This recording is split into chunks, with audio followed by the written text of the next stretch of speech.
ఎటువంటి కంటి సమస్యకైనా 100% ఆయుర్వేద పరిష్కారం సంజీవన్ నేత్రాలయ.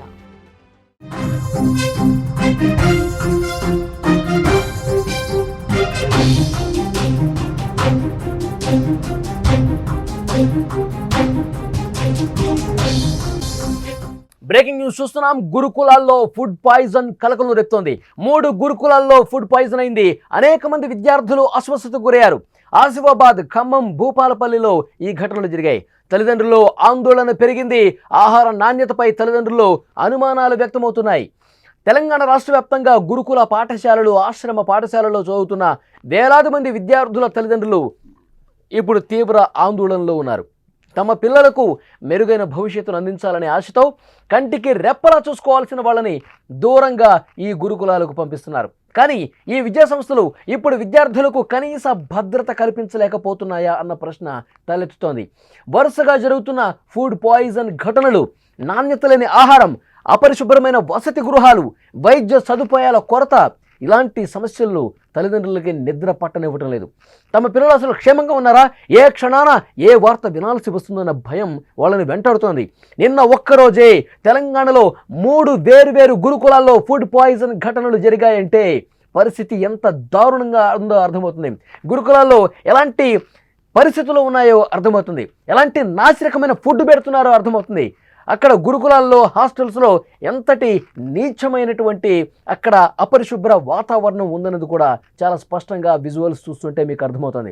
విద్యార్థుల తల్లిదండ్రులు, విద్యావేత్తలను కూడా ప్రస్తుతం కనిపిస్తున్నటువంటి దృశ్యాలు కలవర పెడుతున్నటువంటి సిచ్యువేషన్ కనిపిస్తుంది.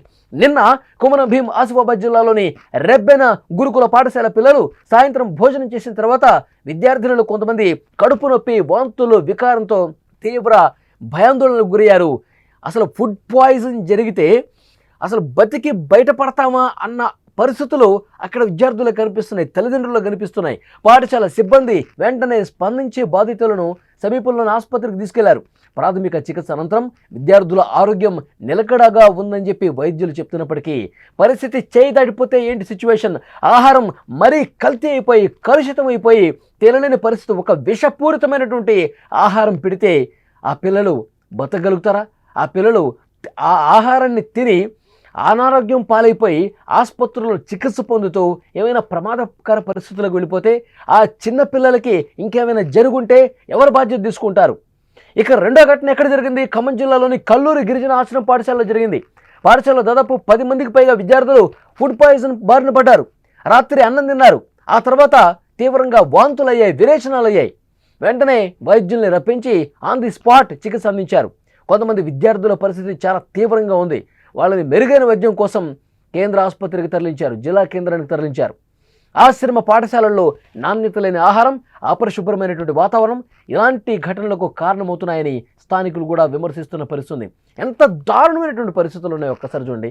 అసలు ఈ ఘటన జరిగిన తర్వాత హాస్టల్స్లో పరిస్థితులు ఎంత దారుణంగా ఉన్నాయి, అక్కడ ఎంత అపరిశుభ్రంగా ఉంది, అక్కడ ఉన్నటువంటి సిబ్బంది విద్యార్థులను ఎంత టార్చర్కి గురి చేస్తున్నారు. ఒక్కసారి వాళ్ళ మాటలు వినండి. గడ్డి మేమే పీక్కోవాలి, బాత్రూమ్స్ మేమే గట్టిగా చేపించుకోవాలి, ఇంకా వర్కర్స్ అయితే ఏం పట్టించుకోరు, బాత్రూమ్స్ కూడా మేమే చేపించుకోవాలి. స్ట్రేబరీ మొత్తం చికా చేస్తారు. అయితే ఏమో అవి ఎత్తియండి మేడం అంటే మాతోనే ఎత్తిస్తారు. మళ్ళా ఆయన ఏం చేస్తారు, ముసలోడు అంటే మరి ముసలోడు ఎందుకు పెట్టారు మేడం వర్కర్ అంటే అని మమ్మల్ని తిడతారు. వాటర్ మేడం ఏమో 20-30 మంది ఉంటారు.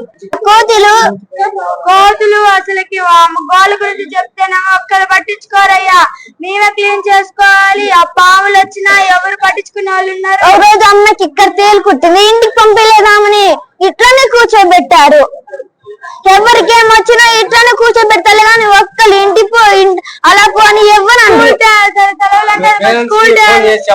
ఫోన్ చేసి చెప్తే మీకెవరు చేశారమ్మా అని మమ్మల్ని బెదిరిస్తారు. మళ్ళా గోడల మంచిగా లేవు మేడం అట్లాంటివి డబ్బులు ఇవ్వండి మరి మేము కట్టిస్తామంటారు. చూసారా అక్కడ సమస్యలు ఏ విధంగా ఉన్నాయో? పాపం ఆ పసిపిల్లలు ఏ విధంగా ఆవేదన చెందుతున్నారు చూశారుగా. అసలు పరిశుభ్రంగా ఉంటుంది, కోతులు, పాములు, తేళ్లు ఏ వచ్చినా సరే పట్టించుకోండి అని చెప్పి అడిగినా అక్కడ వార్డెన్ మూసుకో, ఏం మాట్లాడుతున్నావు, ఎదురుపురం మాట్లాడుతున్నావు అని చెప్పి తిరిగి వాళ్ళనే కొట్టేంత పరిస్థితుంది.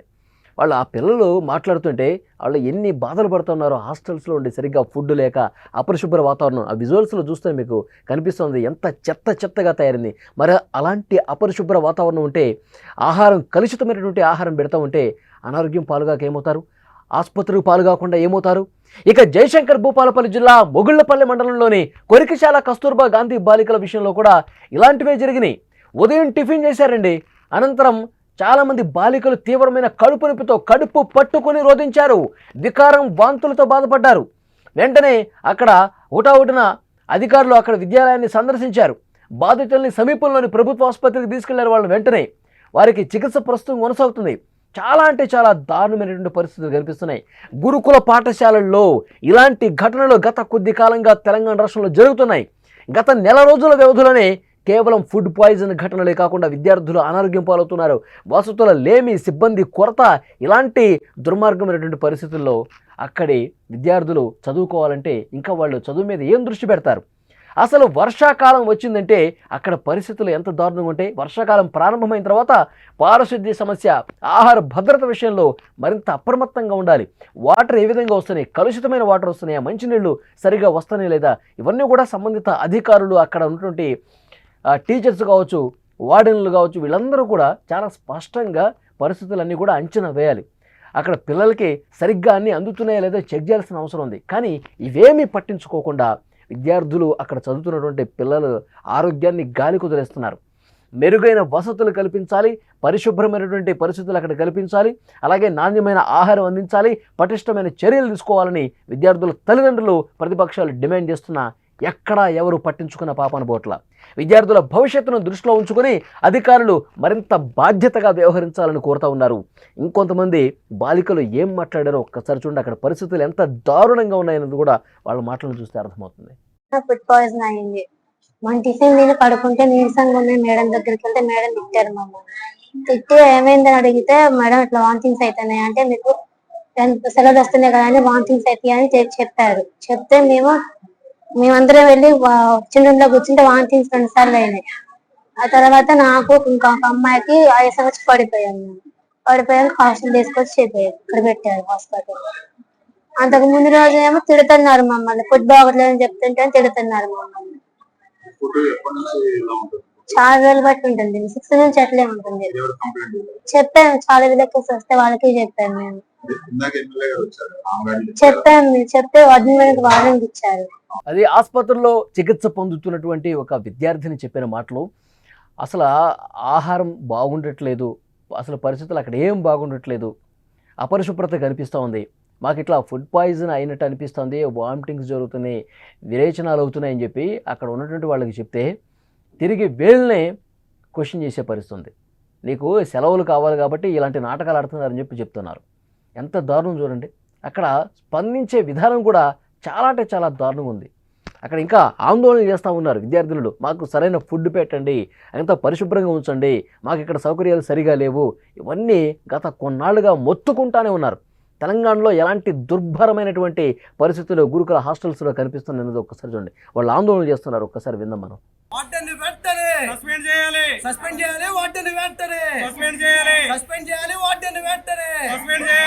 గురుకులాల్లో ఈ పరిస్థితులు చూసిన తర్వాత ఫుడ్ పాయిజన్ అయింది.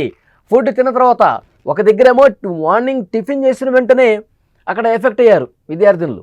తర్వాత కొంతమంది మధ్యాహ్నం భోజనం చేసిన తర్వాత, కొంతమంది రాత్రి డిన్నర్ చేసినప్పుడు ఇలాంటి పరిస్థితులు కనిపించినాయి. వామిటింగ్స్ అయ్యాయి, విపరీతంగా హాస్పిటల్ పాలయ్యారు. ఆ తర్వాత ఫుడ్ సేఫ్టీ అధికారులు కూడా అక్కడ వచ్చి ఇన్స్పెక్షన్ చేశారు. ఫుడ్ సేఫ్టీ అధికారులు అక్కడికి వచ్చి మొత్తం చూసిన తర్వాత ఏమన్నారో ఒక్కసారి విందాం మనం. ఈరోజు దురదృష్టకరమైన సంఘటన ఏంటంటే పిల్లలు కొంచెం ఈ ఆహారం తిని అరగక అస్వస్థతకు గురయ్యి వల్ల సుమారుగా 30 నుంచి 40 మంది పిల్లలు హాస్పిటల్లో అడ్మిట్ అయ్యి ట్రీట్మెంట్ తీసుకుంటున్నారు. అందుకని మేము చెకింగ్ చేయడానికి వచ్చాము. ఇక్కడ పిల్లలందరినీ విచారించి ఈ పరిస్థితులన్నీ చూసిన తర్వాత ఇది పూర్తిగా వార్డెన్ గారి నిర్లక్ష్యం అని తేలిందండి. తర్వాత వంట వాళ్ళని కూడా హెచ్చరించడం జరిగింది. మన మేడం గారు వచ్చారు, డిస్ట్రిక్ట్ ట్రైబల్ వెల్ఫేర్ ఆఫీసర్, వారికి కూడా మేము ఒకటే చెప్పాము, ఈ సంఘటనకి పూర్తి బాధ్యతలు ఎవరో విచారించి ఇక్కడ పరిస్థితులన్నీ విచారించి కఠినమైన చర్యలు తీసుకోవాలి. పిల్లలకి వసతులన్నీ మెరుగుపరిచేలా చర్యలు తీసుకోవాలి. మన రేవంత్ రెడ్డి సర్కారు పిల్లలకి ఎంతో బాగుండాలి, ఆహారం బాగుండాలి, వాళ్ళ హెల్త్ బాగుండాలని సన్నబియ్యం సప్లై చేస్తూ మంచి మెనూ ఇచ్చి డైట్ చార్జెస్ 40% పెంచారు. దానికి అనుగుణంగా ఇక్కడ మెనూ కూడా సరిగా లేదు. పిల్లలకి పెరుగు బదులు మజ్జిగ ఇస్తా ఉన్నారు. అలాగే రసం కూడా చూసాము, క్వాలిటీ అసలు బాగాలేదు.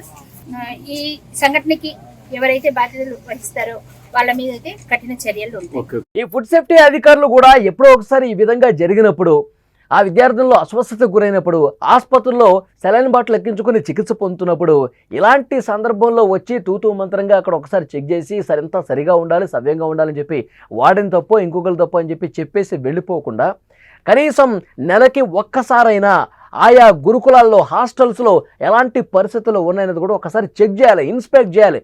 అప్పుడే అక్కడ రెగ్యులర్గా ఎవరైతే వంట వాళ్ళు ఉంటారో, వార్డెన్స్ ఉంటారో వాళ్ళలో ఒక భయం ఏర్పడుతుంది. ఇక్కడ ఉన్నటువంటి పిల్లలకి సరైనటువంటి ఆహారం అందించే పరిస్థితి ఉంటుంది, క్వాలిటీతో కూడినటువంటి ఆహారం ఇచ్చే పరిస్థితి ఉంటుంది.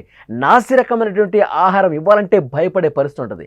అలా కాకుండా ఎప్పుడో ఒకసారి ఇలాంటి ఘటనలు జరిగినప్పుడు వచ్చేసి తూతుమంత్రంగా అలా మాట్లాడేసి వెళ్ళిపోతే వాళ్ళలో భయం రాదు. మళ్ళీ ఆ విద్యార్థులను మళ్ళీ ఇదే విధంగా పరిస్థితి ఉంటుంది. చాలా దారుణమైనటువంటి సిచ్యువేషన్ చూడండి. అక్కడ అంత అపరిశుభ్రంగా ఉన్నటువంటి దృశ్యాలు కూడా మీరు చూశారు.